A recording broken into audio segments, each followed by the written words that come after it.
மசியல் எப்படி செய்கிறதுன்னு பார்ப்போமா. இது சாதம், சப்பாத்தி எல்லாத்துக்குமே சாப்பிட்லாம். இட்லி, தோசை எல்லாத்துக்குமே.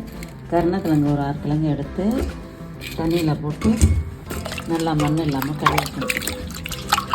நல்லா 2 ட்ரிப்பு அலசிக்கணும். அலசிக்கிட்டு ஒரு குக்கரில் கொஞ்சம் தண்ணி ஊற்றி சும்மா கொஞ்சோண்டு புளி போட்டு அலசின கிழங்க அதில் போட்டு ஒரு 3 விசில் விடணும். மூடி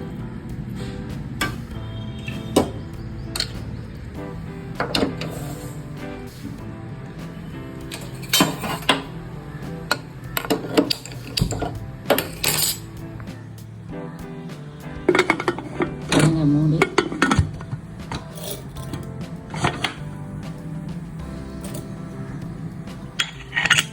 3 விசில் விட்டுட்டு அப்புறமா விசில் போன பிறகு எடுக்கணும்.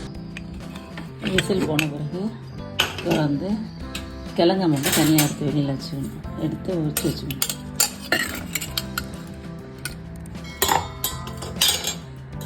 கிழங்கு நல்லா வந்துருச்சு. தோலை உரிச்சு எடுத்து வச்சுக்கணும்.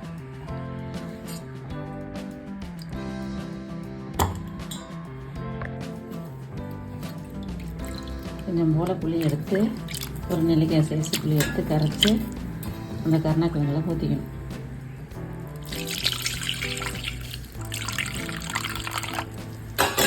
ஊற்றி நல்லா பிசைஞ்சுக்கணும்.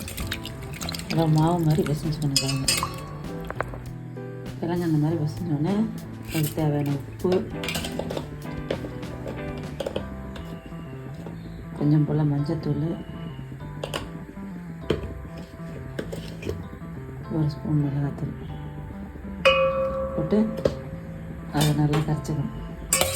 கரைச்சி வெங்காயம் நச்சு கலக்கணும்.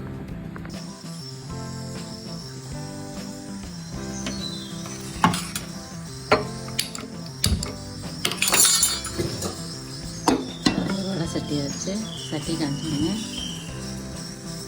நல்லெண்ணெயாவது கடலை எண்ணெயாவது ஊற்றி தாளிக்கணும்.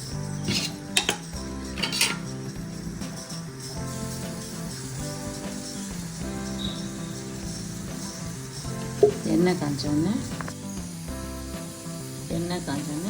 அதில் கொஞ்சம் கடுகு போடணும். அது கொஞ்சோன்னு கருவேப்பிலை போடணும்.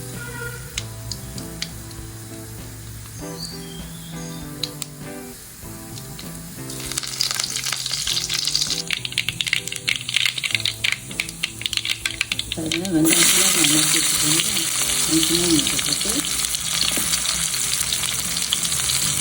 ஒரு பச்சை மிளகாய் மிக்ஸி வச்சுக்கணும்.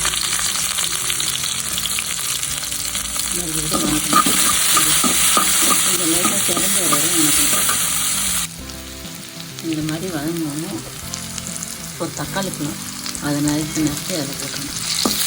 அதே நல்லா வதங்கணும். இந்த மாதிரி வதங்கி வந்தோடனே நம்ம வேக வச்ச கருணக்கிழங்கு, புளி, உப்பு, மிளகாத்தூள்லாம் கரைச்சி வச்சுட்டோம்னா அதை ஊற்றி நல்லா கொதித்து கெட்டியாக வரணும். மிளகாத்தூள் வாசம்லாம் பச்சை வாசம்லாம் இன்னும் கெட்டியாக வந்த பிறகு ரெடி ஆகிடும். இந்த மாதிரி கொதித்து பச்சை வர பிறகு கிரேவியை வந்தோடனே அதை எடுத்து கிண்ணத்தில் வச்சிடணும். இந்த மாதிரி ரெடி ஆனோடனே சாதத்தில், சப்பாத்திக்கு, இட்லி, தோசைக்கு எல்லாத்துக்குமே சாப்பிடலாம். இது கருணக்கிழங்கு மசியல் வச்சு பசங்க சாப்பிட்டா நல்லா சுவையாக டேஸ்ட்டாக நல்லாயிருக்கும். வயிறுக்கு நல்லது. மூல வியாதி உள்ளவங்களுக்கு கருணக்கிழங்கு ரொம்ப நல்லது.